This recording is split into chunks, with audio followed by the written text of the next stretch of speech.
And one of the things I really like would be your In the Sound Shack series. And one of my favorites, I believe it was number 13, I'm not sure, but it was, you were talking about All Hell in a Basement and teaching Oh, people how to play. And this is what you've kind of been doing. You're like, here's how you could play this song. And then you had a campfire version that they could also play. I just think that's fascinating. So, what was the brainchild of that? man, you know what? It's just filling in the uncomfortable silence that the lack of any kind of live music is bringing from people's lives. It was like, look, it's also an honor that people care and ask those questions. We start seeing everything coming in the line like, oh man, it's our most covered song. Right. There's more cover versions of All Hell for Basement, and you hear like super traditional Newfoundland musicians, East Coast Canadian musicians covering it, people from all over the place covering that song. That's the greatest compliment you could ever get. So the fact that people care enough to learn it and want to learn it, and I was like, oh, well, I can watch people playing it online and think, wow, they're making it really hard for themselves. Look, I'll show you an easy way to play it.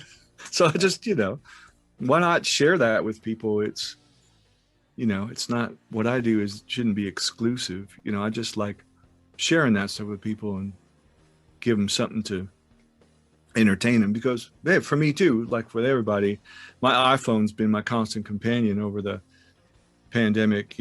Everybody in my house is on their phone looking at cool stuff. I tend to watch, Frank Zappa videos and Sonny Rollins videos and look up vintage guitar prices in Japan, just stuff like that. If you don't know what I'm looking at, food, cooking tutorials, food shows. I watched all of them. Foreign language crime shows. I'm trying to learn Italian,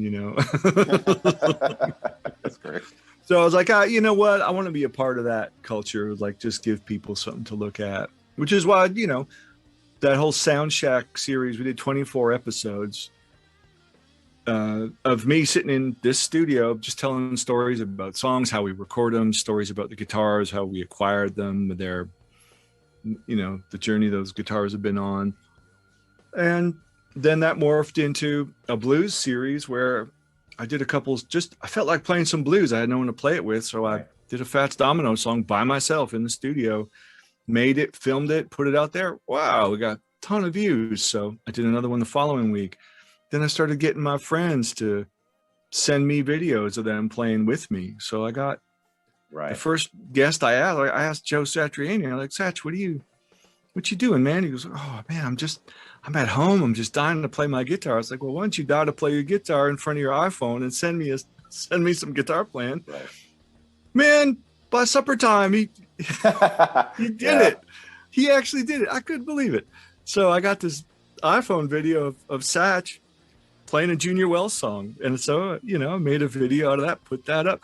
And that just, it gave me something to really focus on week to week. Now I got a dozen blues videos, and I didn't really think I would ever make a blues record, but now, man, I got a whole video catalog